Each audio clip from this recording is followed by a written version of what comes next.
Hey everyone.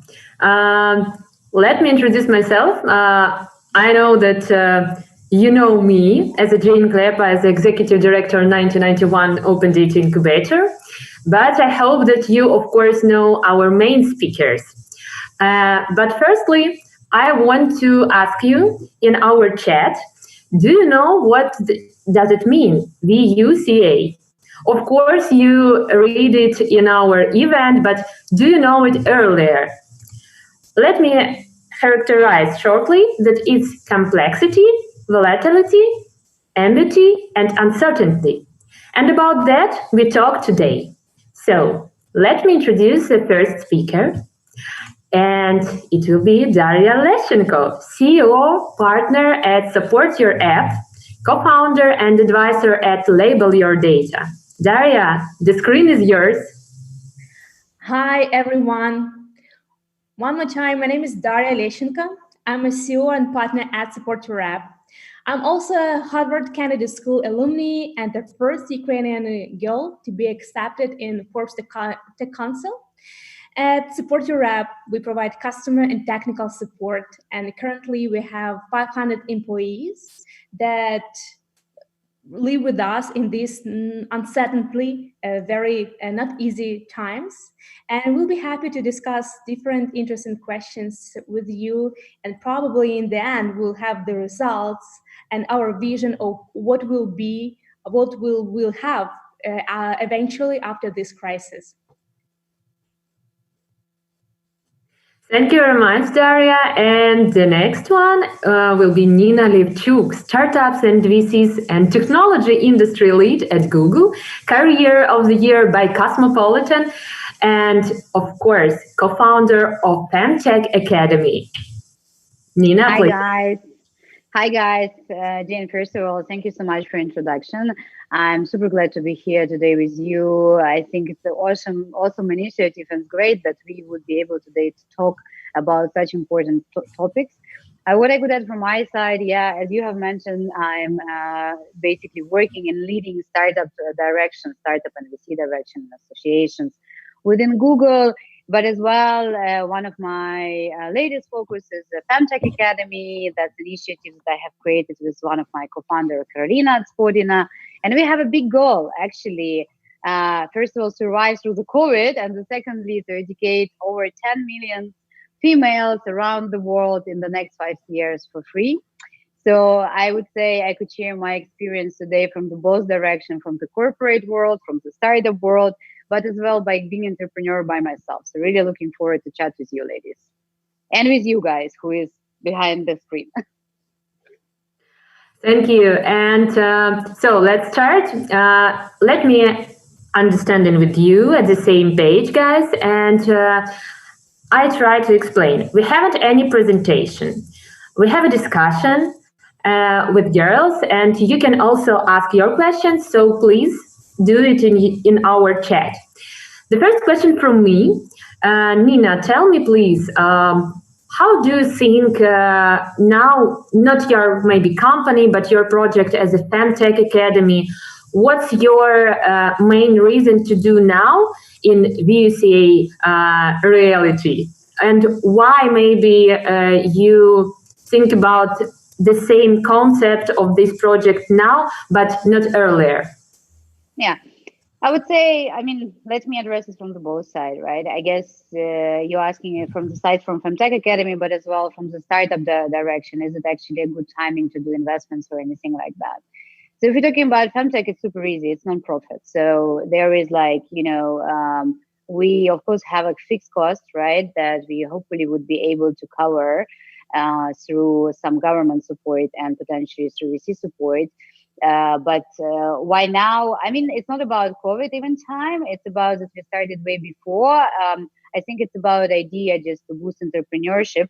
And I think actually COVID is helping us because now more people actually have time spent online and really start to evaluate of education, right? What does it mean to learn online? And so it's opening a lot of really great direction for us, and as well as help us to reach many people, right, within the web, and do it smoothly without no too big extra cost. and as well like really positions this project strongly because people are looking for the opportunity to develop themselves while they're locked at home. And oops and in terms of the what I like, the most often questions that I'm receiving as a startup lead, is it what happening right now, is it a good time for getting investment or start any project or any business? And I would say it's very depends, right? If your business model are really addressing the service or the product, it could be because it could survive through the different realities of being offline and being online. It's never good or bad time. You need to do it now. And I have a tons of examples actually of the startups who are right now closing the rounds, doing it very successfully. And obviously, it's driven by consumer behavior, how COVID actually is shifting this behavior in our new reality. Daria, and how do you and your projects and company change during this time? I think that we became stronger because we feel the impact of this situation in different ways. Some of our clients, they've stopped their businesses. So we've started thinking about, okay, so what should we do? How we should rotate our people to other projects. Another way, other companies, they have increase of the workflow. And thanks to these changes, we are luckily arrange all changes in the company. But right now we know clearly what we want to focus on, what should we do, what is basically just a needed noise and buzz that just distract us from the real great KPIs and objects that we have at our company. So, and also probably very important to think of and feel what kind of attitude you have towards this situation, and just do not give up, stay positive, because it's not the end of the world. It will be end up eventually.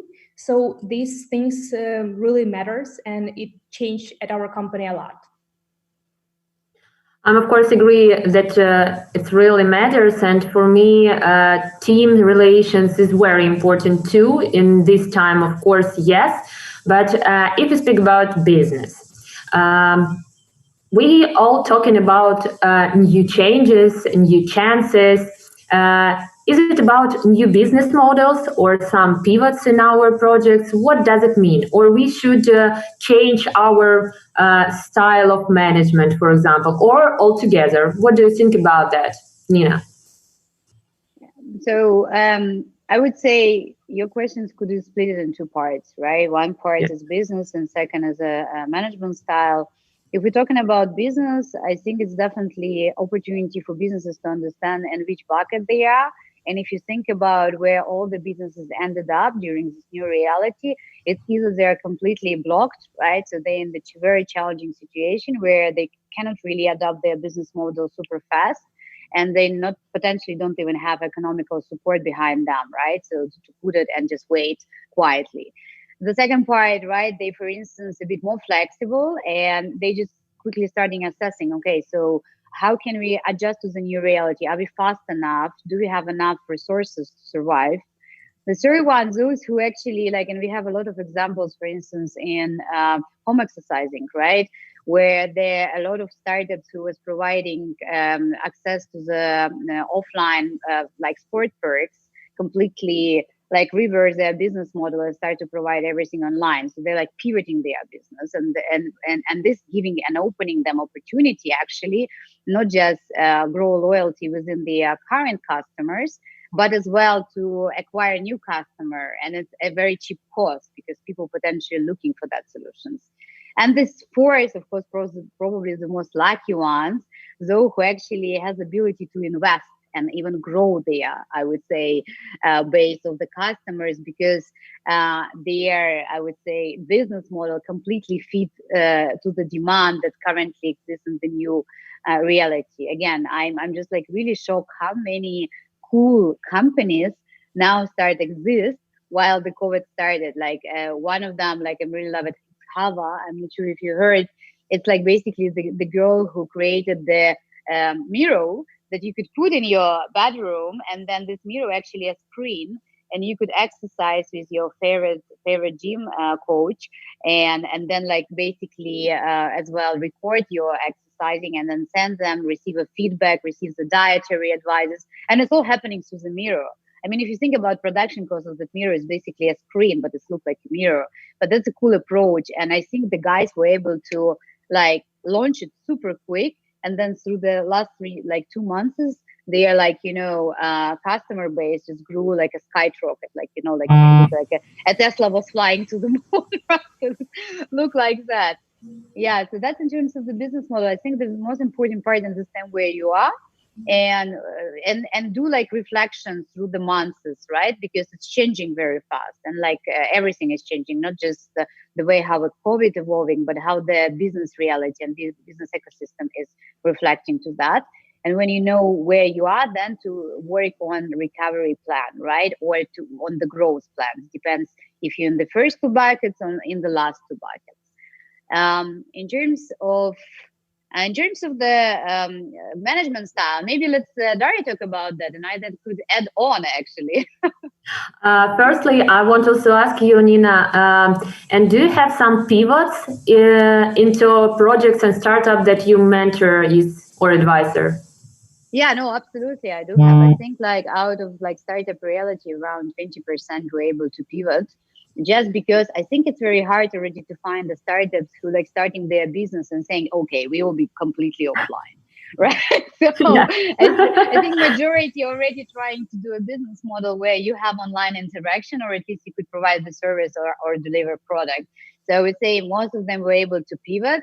But of course, if we come into such industries like automotive industry, or like even like jobs or education, it's a bit depends again, right? Maybe jobs, education is a bit easier, but the jobs, for instance, industry, it's a bit harder to pivoting with classified business and so on, just because it is the way how the business made, right? And the demand is changing.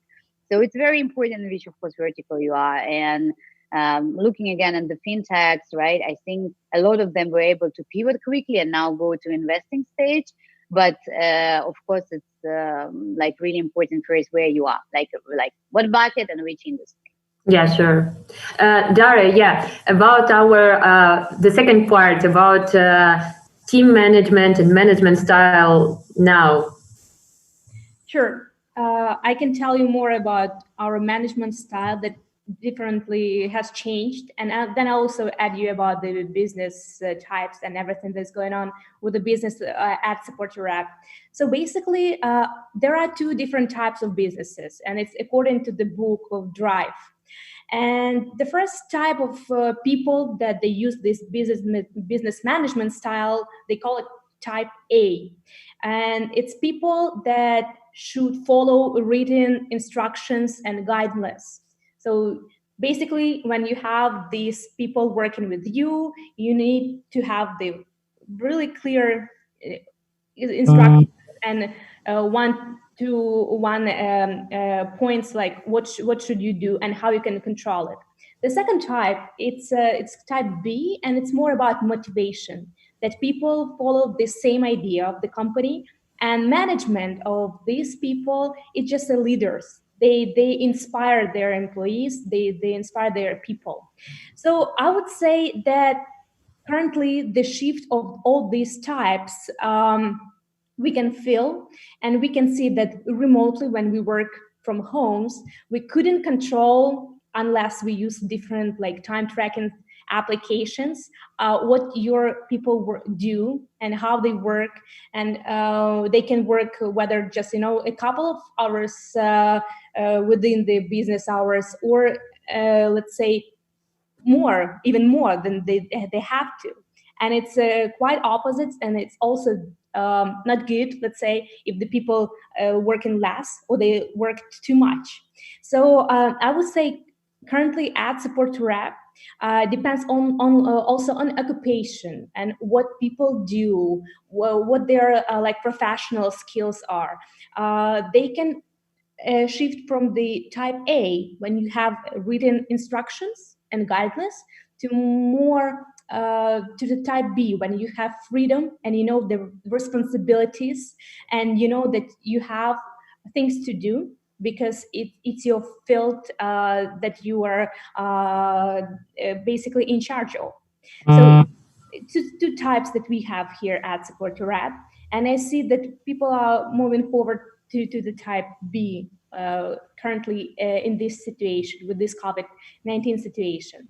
And if we're talking about management, I'd like also to add that what changed at SupportYourApp for the last 5-6 weeks, that we also changed the product value proposition basically.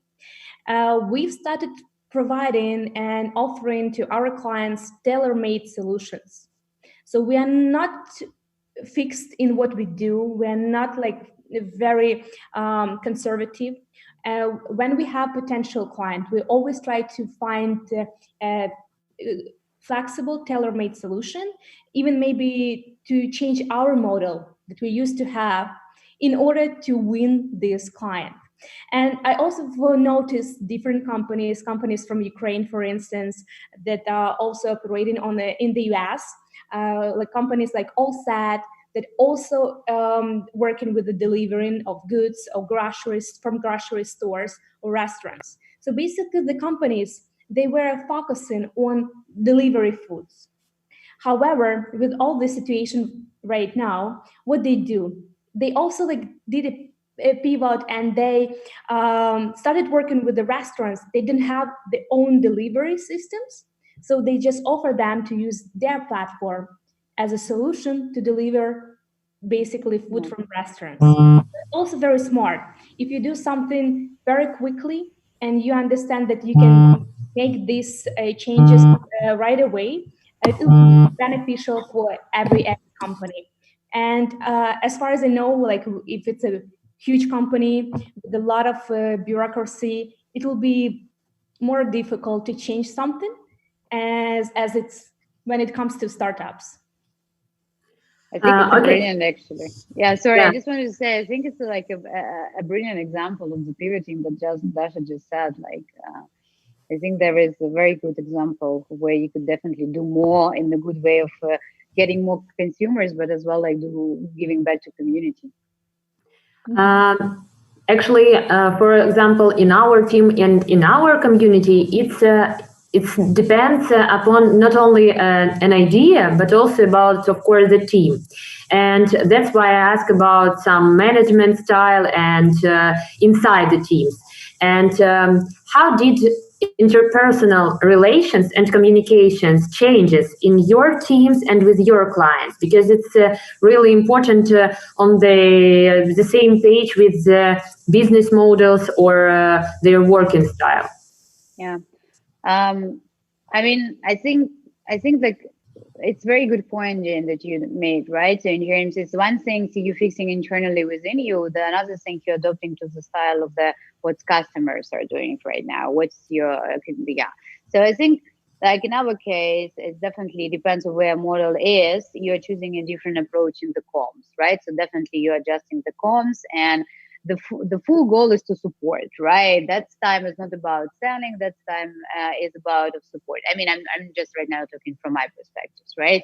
Or in my type of business. So it's like support the customers to survive through that. If you could do it, if you're a service that are actually helping them to generate the consumers. So that's basically what have changed, I think, for us.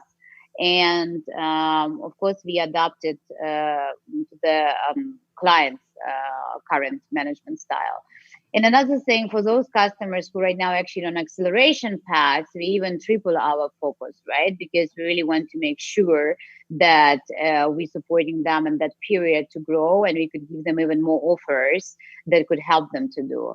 From another side, or those who completely like stop their businesses, or they're just like trying to change something, meanwhile, where you could really support your client, right? Or to adjust the way how you manage them is, of course, showing full empathy. It's first of all, I mean, empathy is always important, not just in the COVID, but you could go some extra miles, right? And then support them with building recovery plan. Because I think the mistake that some companies are doing when they're so focusing on what is bad, they're forgetting about that this bad going to finish, right? And so that's very important, is not to wait 2 months and then, okay, we're going to think about recovery tomorrow. let's think about recovery today, because by thinking about this today, you might come up immediately with some pivoting models that you potentially could engage. For example, like let's say your business is within like auto segment, right? You're selling the cars online. You cannot do anything else than just like right now is no one is buying cars because people like care about other stuff. What you could do meanwhile, you could work on the app, where if you don't have an app, most of those type of clients don't have an app, and then you could try to engage customers with some cool offers that would be available as soon as like everything back to normal. I really like what was, for instance, KLM was doing. Like think about airplanes, right? No one is flying, completely decrease in all their loss in cost.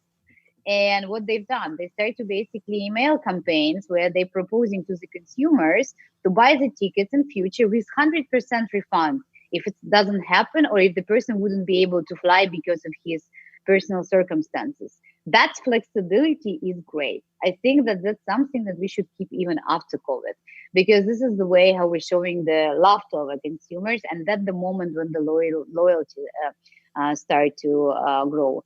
But of course, to do this all not perfectly, but I would say do it in a right way. It is important to coach your team of how to speak right to the customers.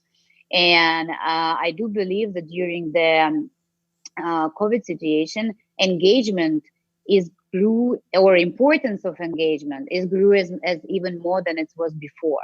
Because like if before we could sit in the same place, probably give some hints and tips, have some talks, it's now way more complicated. It's taking way more time and efforts, have day-to-day calls with everyone, right?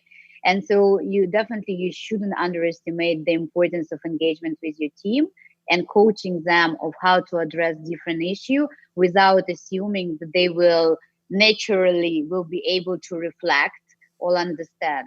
And I'm sure Dasha, I think like could even add more here. I'm sure the guys are doing a great job of coaching their customer team and so on. And that's what I think is super critical for adjusting in the way how you lead the team and how you manage the team. Yeah, Daria, maybe three main changes in communication and work with your clients and customers. So in terms of clients and customers, I would say I want to also maybe talk more about two different groups of people, of clients and customers and users. There are customers that are really feel bad currently because they have problems with their businesses, and they really want to have kind of help and assistance in order to recover in the end or just survive. However, there are also clients that just make use of this situation. And from the inside, we also feel and see how the increase of the basically workflow, we see this increase of workflow. However, everyone is asking for, like some special conditions and discounts. And we know that currently for some companies, it's very good moment to earn some money, but instead of just like operate as they used to, or even better, they still come to us, they ask for another conditions, or just for another price, let's say. And it's very, I would say, unfair sometimes, because again, we see everything from the inside. So here, when we talk to our clients, we understand that, and we are very flexible and very adaptive and agile. And we always put ourselves in our clients' shoes, and we always try to find the best solution. And we okay to wait until the situation will be stable, whether it will be in 1 week or 1 month or maybe in 1 year. No one knows, basically. So here we also want to keep this very honest and transparent communication style. It's what basically I always teach my people, my management, my core team, to always tell the truth. If we can afford some kind of discounts or better price, and we always meet our clients' expectations. Sometimes we can't. And I also remember one interesting case. I do not remember the name of this brand. It's just a designer of clothes. And the lady was creating a very, very nice dresses for different nurses in basically medical offices. And she did deliver free of charge. So these nurses can wear their nice dresses after a long working day, taking care of people who basically were just in these hospitals. So, but the people, they found it very ridiculous and say like, why the nurses need this kind of dress when we have this uncertain, unstable times? And instead of just, like, saying thank you for this brand, for this lady who was in charge of just, to making maybe a better mood of these people who work, who basically they are very hard working. They do very important job. And in the end, they're women. They want to go home. They want to wear some nice dress. Like other people, they didn't get this message that they want to kind of cheer up these nurses. So here with this situation, this message, even if the message is very nice and very kind, some people, there will be some haters as well with the clients. Some clients and some companies always will be like on a side, on a not on a flip side, on a light side, and understand all changes in the companies. However, we also have huge changes while we are talking internally, because the question in the beginning was about interpersonal relationship. And currently it feels like we got to know each other better because we have daily checkup calls 3 times a day. So we have morning call, just a call at 9:45 a.m. every day, where we discuss our plans for the current day. Then we have a day checkup. And by the way, when we have a daily checkups, it's at 2:30 p.m. We are not talking about our current open tasks, ongoing tasks. We're just talking about something, we're just answering some interesting questions. For instance, what is your favorite movie? What is your favorite song? To know each other better. And in the evening, basically, we just try to understand, to close this working day, because when you work at home, you couldn't feel this borders. You couldn't feel like where you have your days over working day, or you're still working. Basically, what day is today? Whether it's Wednesday, Monday. So we want also like to end up with this productive day, and then plan something personal for the evening. So it's what is really changed, and I really want to keep this tradition when this situation will be over. And it's also super motivate each other. Yeah, sure. Nina, maybe you have some cases that super excited and inspired you for these days. It can be, for example, some changes inside management of your partners, or something new in trends, something that super inspired you this time. I mean, overall, looking at the European ecosystem, and I think there is a lot of things that the European ecosystem, like CIS market, could learn from that, right? Because if you could see a lot of business communities, they like really gather together and start to give back, right? Obviously, I would agree with Dasha here that what's very often happening when you're starting to give back a lot, it's the ask are growing as well, right? So like you're giving a small portion just to support, and then suddenly like, communities expect way more. And it is important, I think, for all business community to remember we all together in the same boat. We're all trying to help as much as we can. But of course, if someone in the position where they could help a bit more, it doesn't mean that they could give everything away, right? So that's like, and I'm hearing from my friends, like when they let's say start to do the discounts for the client, then the clients coming to them and saying, can you do just for us 3 months free because it's a COVID and it's right things to do, right? So that's like, the things that are actually, it's a real cases. But what inspires me personally, I think I've mentioned a few cases already, right? And I don't want this as well to repeat what is Dasha already saying. A lot of businesses is trying to give back, changing their business models, but as well like food delivery are giving back to the people who are homeless, for example, right? Or a lot of fashion designers gather together and just start to do the clothing for like nurses, medicine employees, and so on.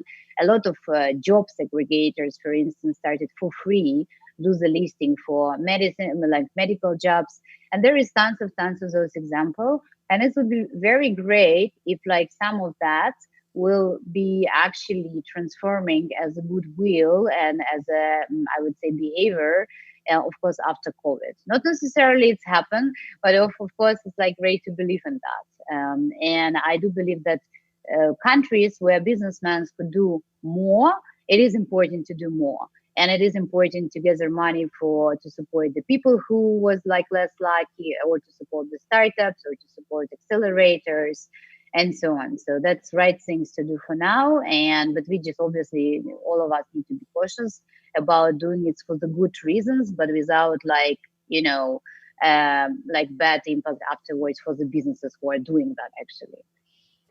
Yeah, thanks. Daria, if we speak about not only our companies, of course, and about this time and our reality, what trends do you observe that are developing now that might help the economy or ecosystems to recover faster after that?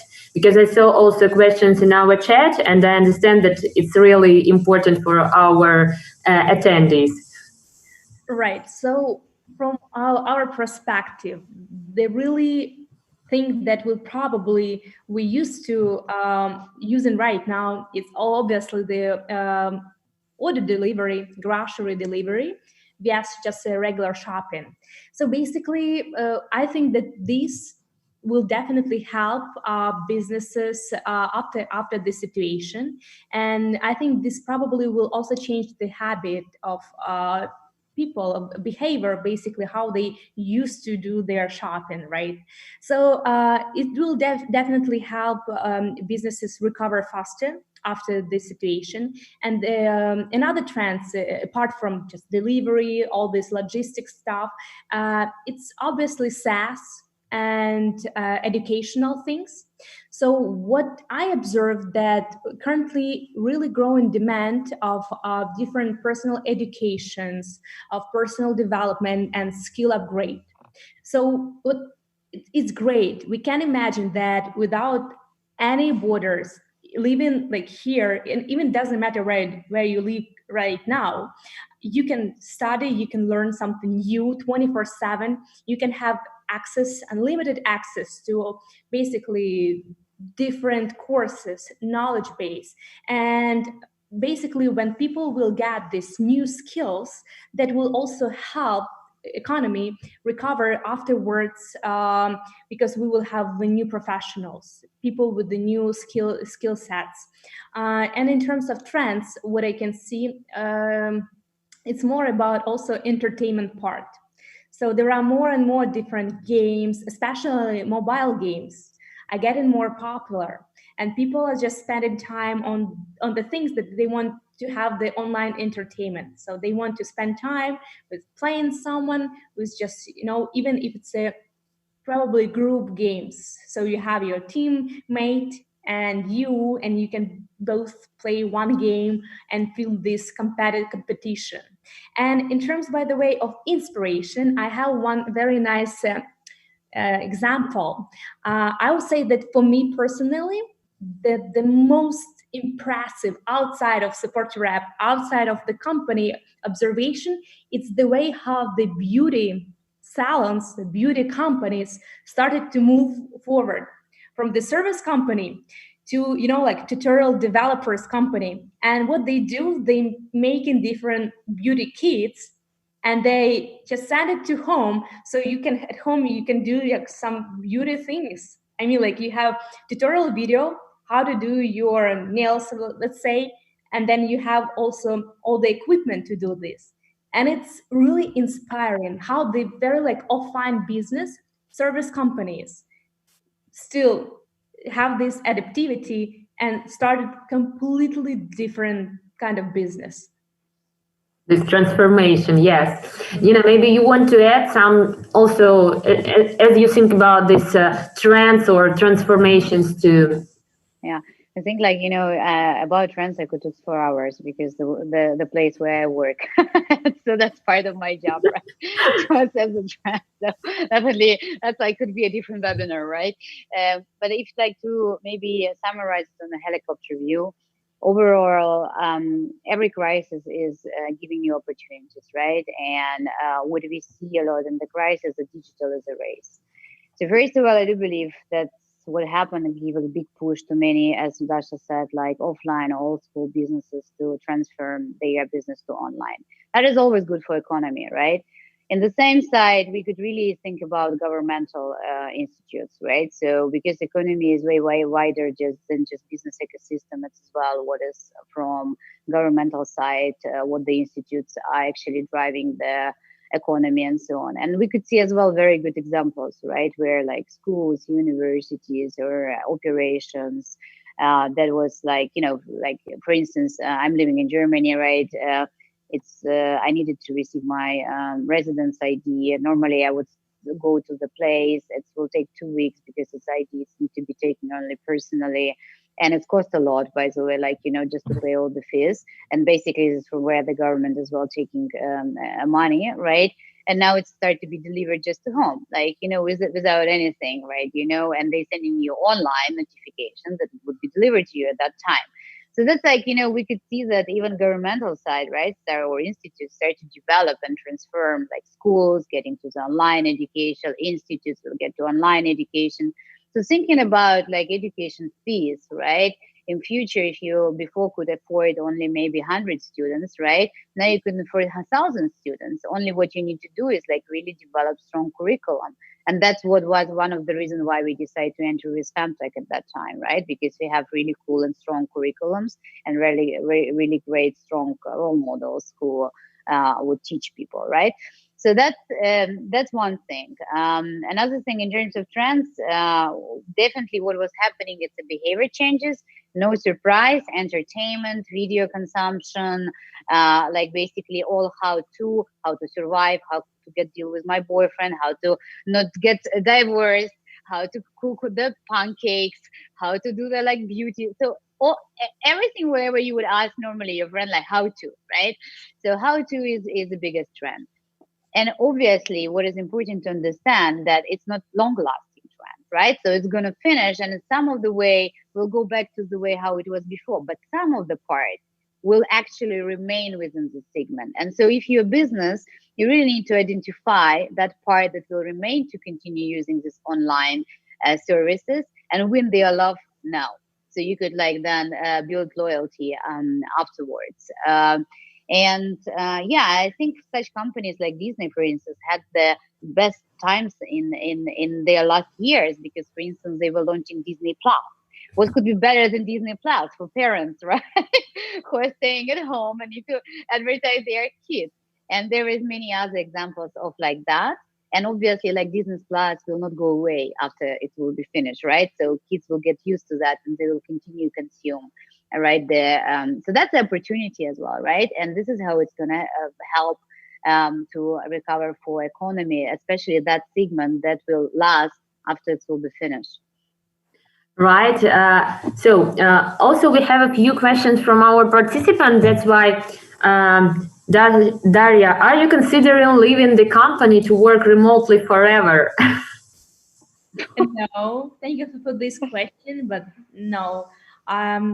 My motivation and my productivity is here working from offices, not from home. Okay. Another one for Nina. What type of businesses or segments you might invest considering an emerge in the new area post-COVID pandemic? Yeah. So I think the definitely the businesses or verticals or areas where I see strong right now, part of them is a fintech. So it's all solutions that are helping you either to trade online or to optimize around your, let's say, taxes or optimize around your payments.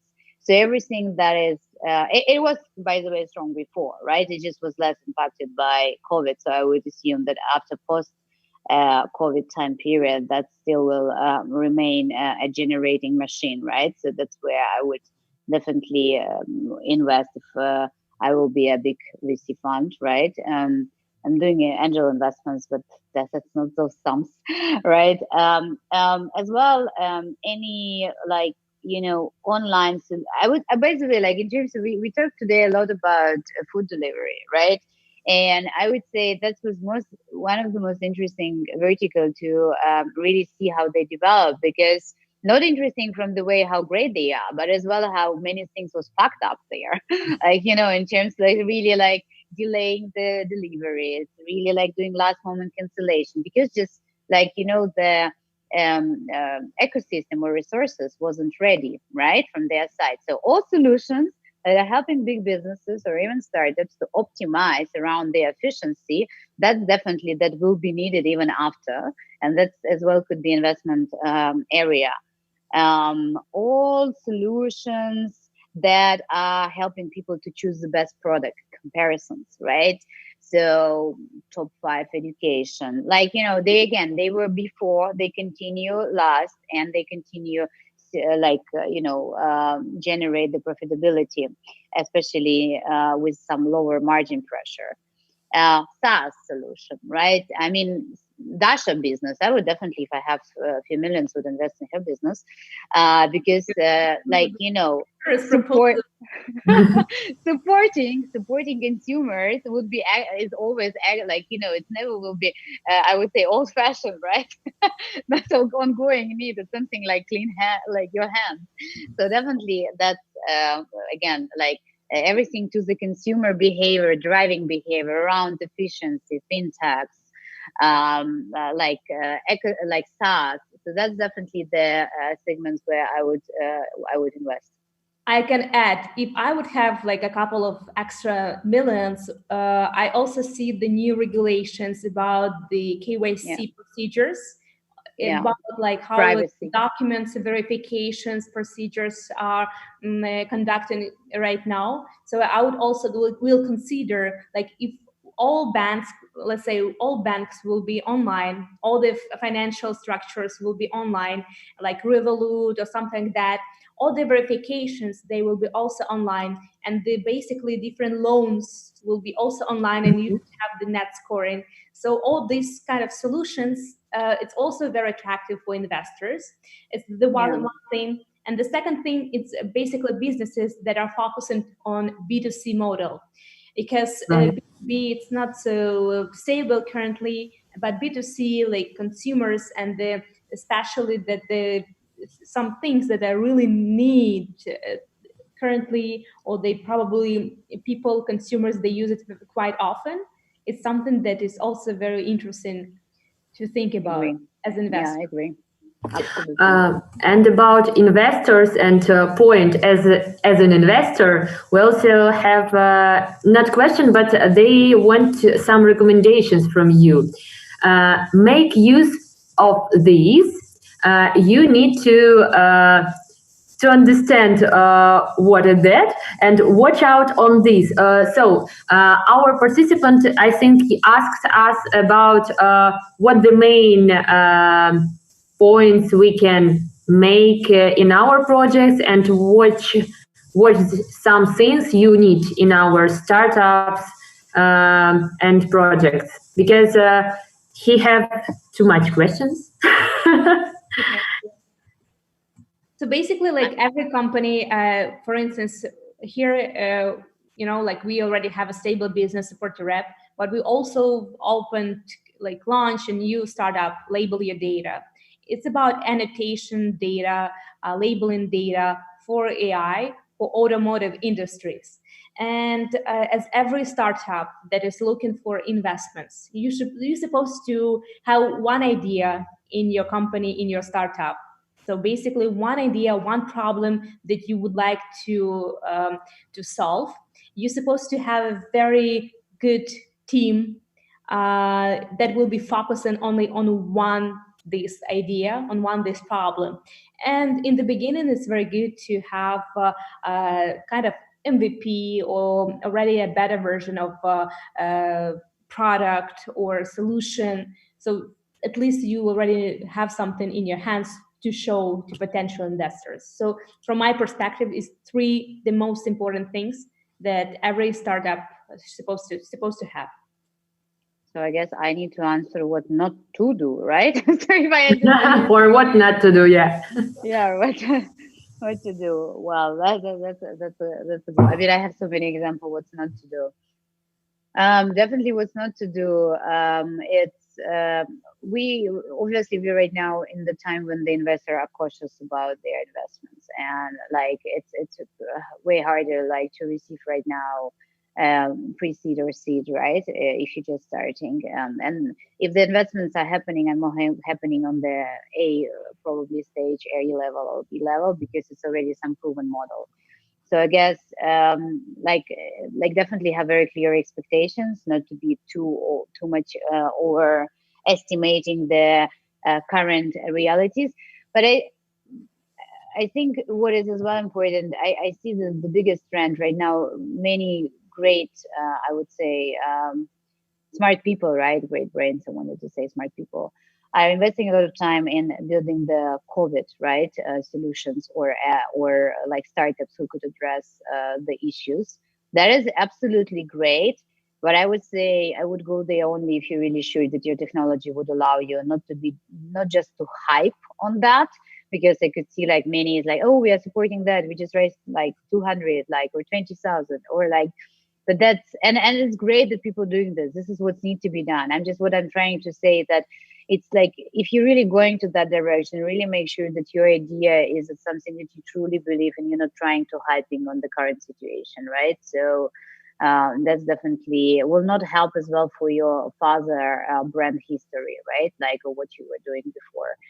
And when you are preparing your like the biggest mistakes that I see startups are doing sometimes when you're preparing for like present your plan or MVP to investor, make sure that your finance are crystal clear. Make sure that you could really show the good like at least 5 years vision of how your business would be developed. Don't overpromise. As long as you will overpromise, or it might look like it's super great when you're receiving a lot of money, but at the same time, if you're receiving a lot of money, you're giving a very big share of your business as well. So really like evaluate what is exactly you need. Don't overpromise. Have a very clear message and MVP and really clear finance plan that could really help you and save you from many mistakes that you could then would be hard to handle, as much as you will receive more investments from different investors. Okay, the next one for Daria. You're speaking about your service. Do you feel growth or decline of interest at the moment, or things are stable? As I said in the very beginning, there are some verticals, some business models, some segments that are post right now their operations. It's basically our clients from the travel industry, from offline, of course. However, there are also some verticals that are growing currently. So basically, in terms of the entire company, we are more or less on the same level, because some clients and some projects stopped and some projects they increased. In terms of new clients, we still continue to sign up new clients, so the interest of our services exists. But I couldn't say that there are like the same probably interest that it was like in winter. And again, there were holidays. There were Easter. There currently we have another wave of holidays. It also like very seasonal. So we will see. But the current situation, to sum up, we are on the same level. Okay. One question for both of us. Do you have some recommendations or messages about some disruption IT in this new area and new era? So it's again about, I think, business models and commercial models, because we talk about that too much today, and maybe sum up from you about the main of them in this time.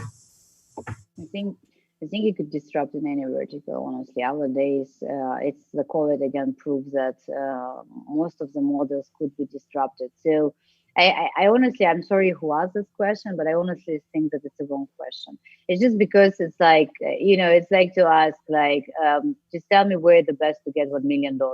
It's like the same question, but I would say I think we've talked about today verticals who are growing pretty intense, right? Like fintech, like sport tech, like again food tech. So and that remains the same. It doesn't mean that the other verticals cannot be disrupted. It just means it's all about how you believe you could disrupt these models or what the idea is behind that. So it's all about idea. I do believe that every single vertical currently could be disrupted by great idea and a great approach, because as we could see, like just think about the number around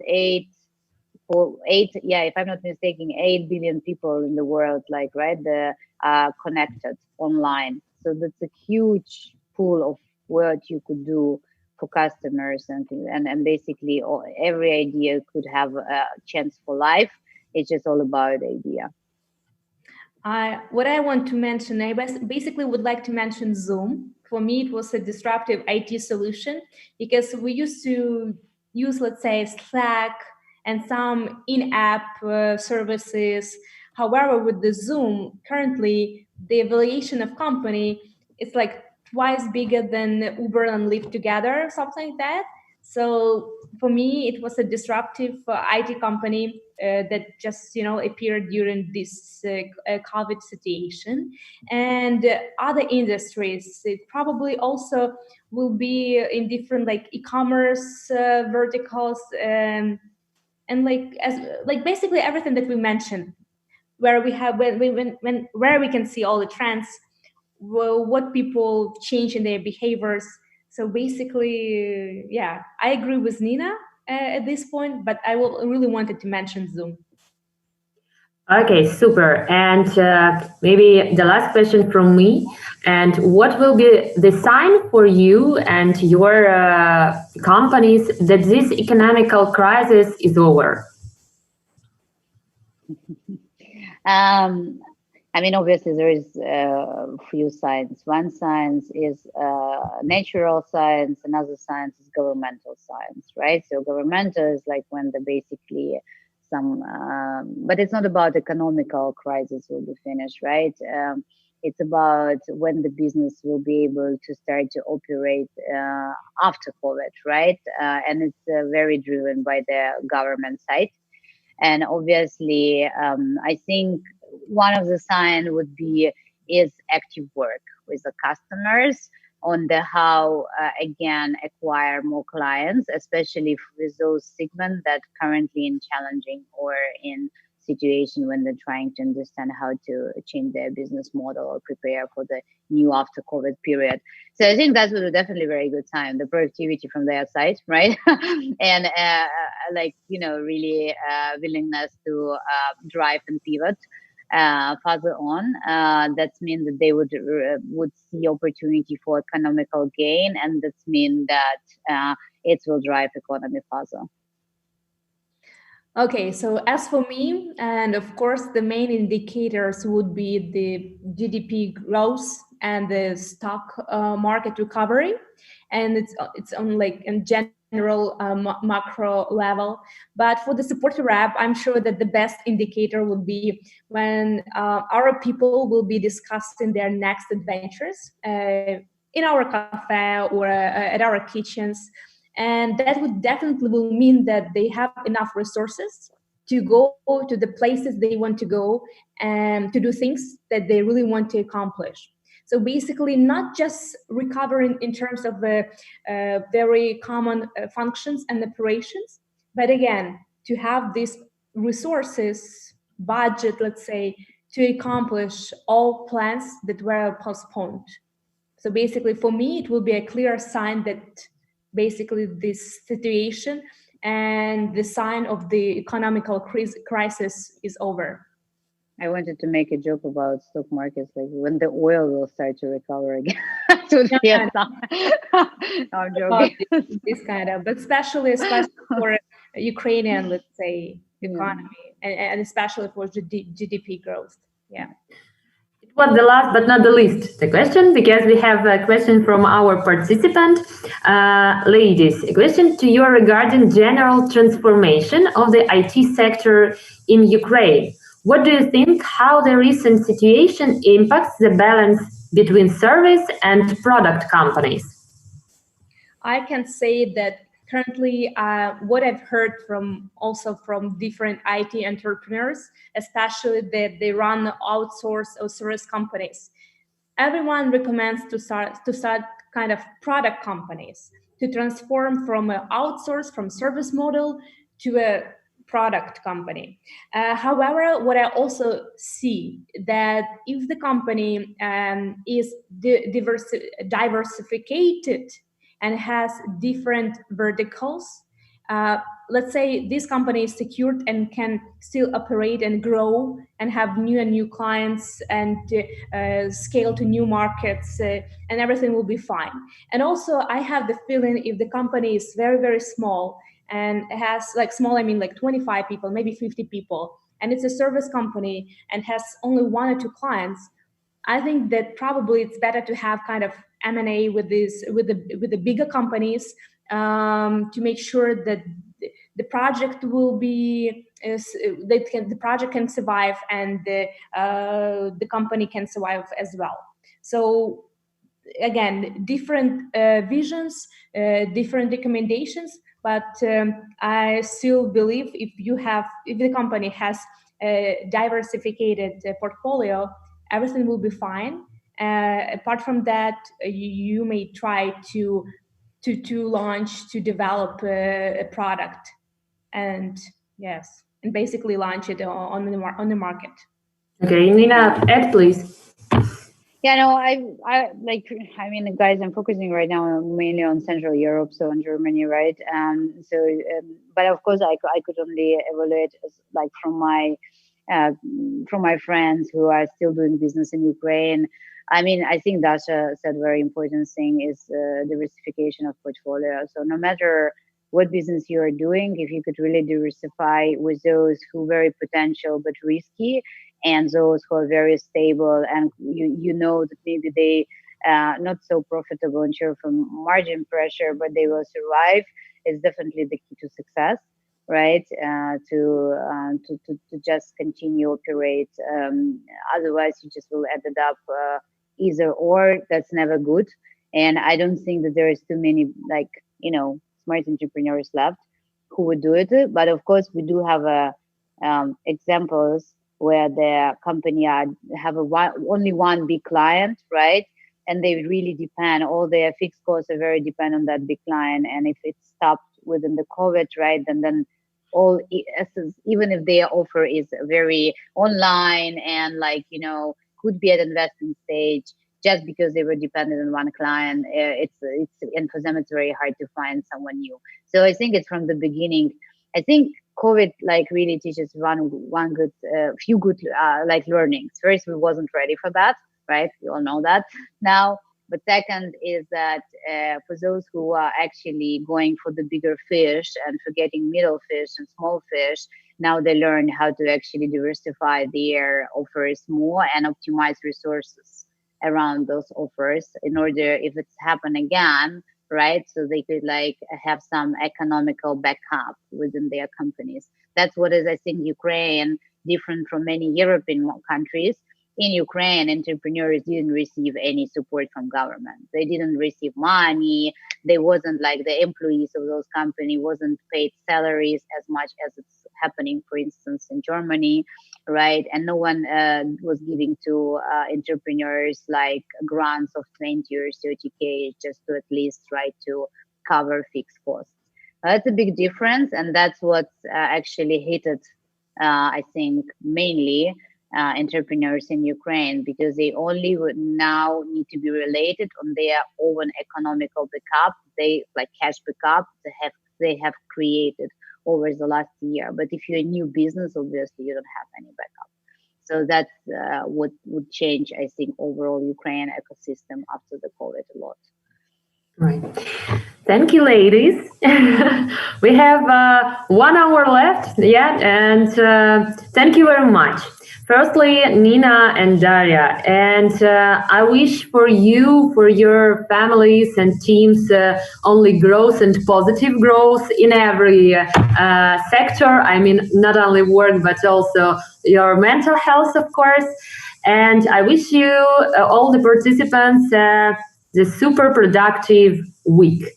So, see you for the next maybe events, and see you in our offline, I hope, very soon. Bye-bye. Thank you. Thank you, guys. Bye-bye. Bye, guys. Goodbye. Bye.